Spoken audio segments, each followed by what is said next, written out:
একটা কথা আছে, অকালে তোমার পাকিলে বাল, কাঁদিতে হবে চিরকাল।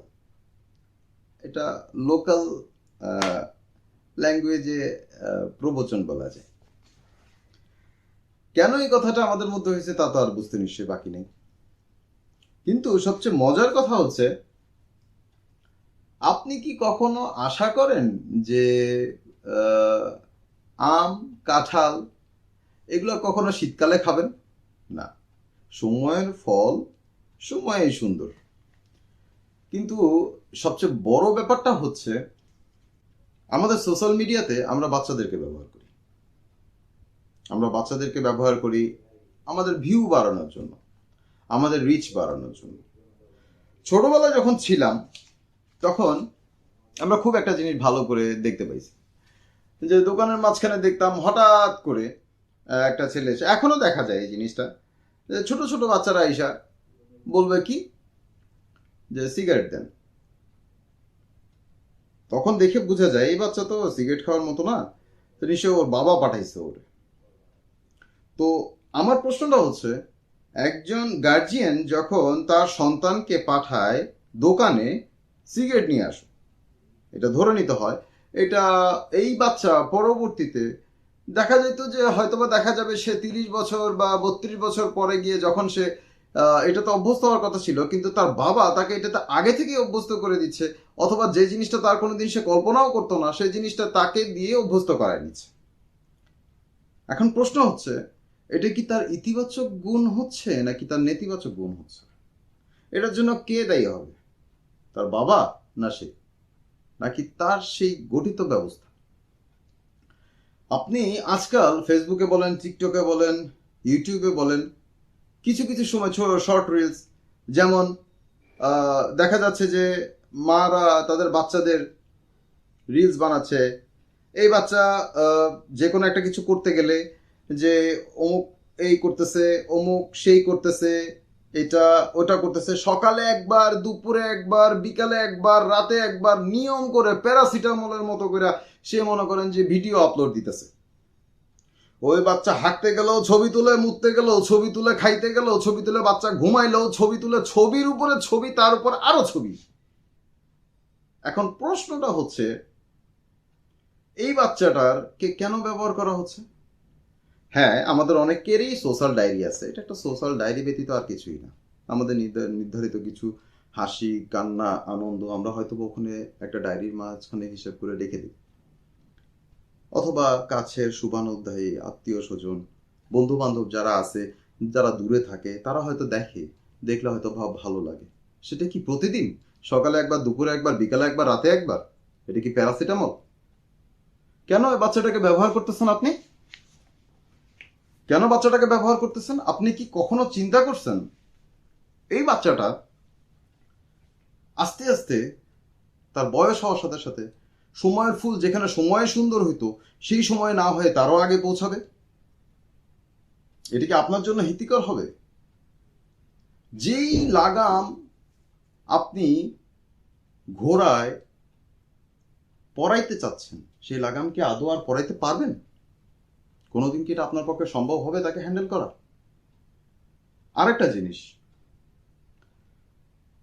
কোনো একটা জিনিসে বা এই সমস্ত মিডিয়ায় সে আসক্ত হয়তো বা কখন হইতো, অথবা সে কখন হচ্ছে, এটা তার মস্তিষ্কের উপরে কিভাবে নেতিবাচক প্রভাব ফেলবে? সে তার মতো হইতে চাইবে, সে তার মতো হইতে চাইবে, অমুকের ওইটা হইছে আমিও এটা করব, অমুকের অমুক হইছে আমিও অমুক হব, অমুক ওরকম করে জামা পরছে আমিও ওরকম করে জামা পরবো। এই যে লাগামহীন ঘোড়াকে আপনি পিঠে চড়ে বসতেছেন, সেটাকে আদৌ আপনি কন্ট্রোল করতে পারবেন? আদৌ কি সম্ভব আপনার পক্ষে কন্ট্রোল করা? এখন প্রশ্নটা হচ্ছে, ধরে নেন আমার ঘরে একটা মেয়ে আছে, আমি চাই যে আমার মেয়ে বড় হয়ে একজন ভালো ডান্সার হোক, অথবা একজন ভালো সিঙ্গার হোক। এখন প্রশ্নটা হচ্ছে, আমার মেয়েকে যখন আমি ভিডিও করে আমি ফেসবুকে আপলোড দিচ্ছি, ইউটিউবে আপলোড দিচ্ছি, আমার প্রশ্নটা হচ্ছে, আপনার ঘরের মূল্যবান সম্পদ যেমন সোনা দানা গয়না টাকা পয়সা, এগুলো কি আপনি ছবি আমি ইয়াতে রাখতেছি, এই ড্রয়ারে রাখতেছি, ছবি তুলে ওখানে দেন? আমার এই দামি একটা নেকলেস আছে, এটা কি দেখায় ওখানে দেন? কেন? আপনার ঘরে কি ডাকাত আনানোর জন্য? আপনি কি এই জিনিসটা সহজে বুঝতে পারেন না যে আপনার সন্তান আপনার সে সোনা দানা গয়নার চেয়েও বেশি ইম্পর্টেন্ট? আপনি কি বুঝতে পারেন না যে আমার ছেলের একটা ছবি, প্রতিটা পদক্ষেপের একটা ছবি, সে এইভাবে স্কুলে যাচ্ছে, সে এইভাবে এখানে করতেছে, সে ওটা ওই সময় করতেছে, ঘরের বিভিন্ন কিছু দেখাচ্ছেন, পজিশন দেখাচ্ছেন, যে বিভিন্ন জায়গায় আপনি তাকে দেখাচ্ছেন, অর্থাৎ আপনার ছেলের গোপন জীবন আপনি সবার সামনে হাত পেতে তুলে দিচ্ছেন। ঠিক ওই জায়গায় যদি একটা মেয়ে হয়, তাহলে কি আপনি এটা বুঝতে পারতেছেন না যে একটা মেয়ে বাচ্চার যখন আমি ছবি আপলোড করতেছি, তাকে দিয়ে নাচ চাইতেছি, তাকে দিয়ে গান গাওয়াইতেছি, তাকে আমি সামনে আনাইতেছি, তাকে যখন সামনে আমি উপস্থাপন করতেছি, আপনি কি জানেন না প্রত্যেকটা মানুষের ভিতরে একটা জানোয়ার বাস করে? কেউ কেউ তার নিজের ভিতরে জানোয়ারটাকে শৃঙ্খলা আবদ্ধ করে নিজের খাঁচার ভিতরে বন্দি করে রাখে, আর কেউ কেউ সেই জানোয়ারটাকে তুলু তুলু তুলু তুলু তুলু তুলু করে। তা যার জানোয়ার তুলু তুলু করে ঘুম থেকে উঠাবে, সেই জানোয়ার যে আপনার এই সমস্ত কিছু দেখতেছে, তো পরবর্তীতে যখন আশ্বিনকালে এই জানোয়ার আপনার ঘরে প্রবেশ করবে, এটার জন্য দায়ী কে হবে? আপনার সন্তান না আপনি? ভালো করে চিন্তা করে দেখবেন, এটার জন্য দায়ী কে? আপনি নাকি আপনার সন্তান? কয় টাকা কামাবেন আপনি ফেসবুক থেকে? কয় টাকা কামাবেন আপনি ইউটিউব থেকে?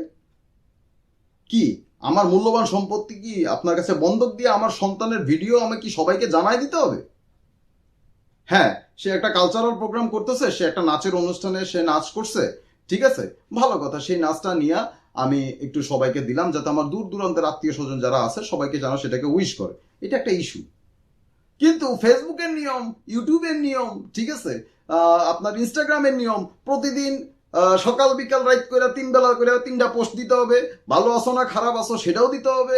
আবার মোদ্দা কথা হইতেছে, ইউটিউবে তুমি যেমনি দাও তোমার রিচ বাড়াইতে হবে, ফলোয়ার বাড়াইতে হবে, এই জন্য উদাম নৃত্য শুরু করে দাও, গায়ে জামা থাকুক আর না থাকুক, তোমার গলা ভালো হোক বা না হোক, কেন?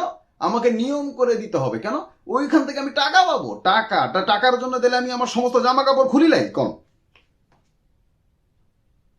না, একটা তেলে আমি জামা কাপড় সব খুলে ফেলি টাকার জন্য, এটা ভালো না? খুবই চমৎকার, তাই না? প্রথম কথা হচ্ছে, সন্তান আমার রুচিশীল হবে কি হবে না সেটার দায়ভার কিন্তু আপনার। কারণ আপনি যেভাবে শেখাবেন আপনার সন্তান সেভাবে যাবে, আপনি যেভাবে হাঁটতে শেখাবেন সেভাবে যাবে। কিন্তু একটা জিনিস বারংবার মনে রাখবেন, এই যে ফেসবুকে কিছুদিন আগে দেখলেন না, আমি তো কেন্দ্রে দিয়েছি এই মেয়েটাকে যে সামনে আনছে, আপনি কি মনে করেন যে একটা 10 বছরের বাচ্চা, একটা 12 বছরের বাচ্চা, সে যদি একটা 20 বছরের অথবা 25 বছরের মানুষের সমান কথা বলে, এটা কি কখনো আপনার কাছে দেখতে সুন্দর লাগবে? অর্থাৎ সময়ের ফুল সময়ে সুন্দর, ঠিক না? মায়ের পেট থেকে একটা বাচ্চা বের হওয়ার সাথে যদি টিকটক শুরু করে দেয়, তাহলে বুঝতে হবে প্রজন্ম শেষ, আপনিও শেষ, আমিও শেষ। পরবর্তীতে এই ঘোড়ার উপরে লাগাম দেওয়ার ক্ষমতা কোনোদিন আপনার হবে না, কারণ এই ঘোড়ার মাতাল আপনিই বানাইতেছেন। এই মাতাল ঘোড়া আপনি সামলাইতে পারবেন কিনা বুঝা লইয়েন। কারণ ক্লাস 5-এর বাচ্চা যদি এখন নোরা ফাতে রে দেখে নোরা ফাতি হইতে চায়, তাহলে বুঝবেন যে ক্লাস 5-এই হেস বিনাশ, এবং ক্লাস 8 আর উড়া লাগবো না, এর আগেই সে দুনিয়া তামা করে দিবে। এই তামা করার জন্য ওই বাচ্চা দোষী না, আপনি দোষী, আমি দোষী। সবকিছুর একটা সুন্দর আছে, মার্জিত বোধ আছে। এই মার্জিত বোধ অভিভাবক হিসেবে আপনার হাতে, আমার হাতে।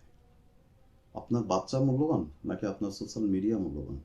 নাকি সোশ্যাল মিডিয়ার নাম করে 2-4টা পয়সা পাওয়ার জন্য এখন তাহলে বাইজি উত্ততালে নাচে, তাহলে কি আপনি আপনার সন্তানরা বাইজি বানাবেন? চয়েস আপনার, আপনি কি করবেন। সম্পত্তি আপনার, চয়েস আপনার, রুচিটাও আপনার, আপনার সন্তানের ভবিষ্যৎও আপনার। আপনার সন্তানের যদি এই সোশ্যাল মিডিয়ার কারণে যদি আপনার সন্তানের কোনো প্রকার ক্ষতি হয়, এটার জন্য একমাত্র আপনিই দায়ী থাকবেন। মনে রাখবেন, আপনার নীতি আদর্শ বাপ কা বেটা সিপাহী কা ঘোড়া, যা আপনি করবেন তা আপনার সন্তান করবে। Choice is yours. Bye bye.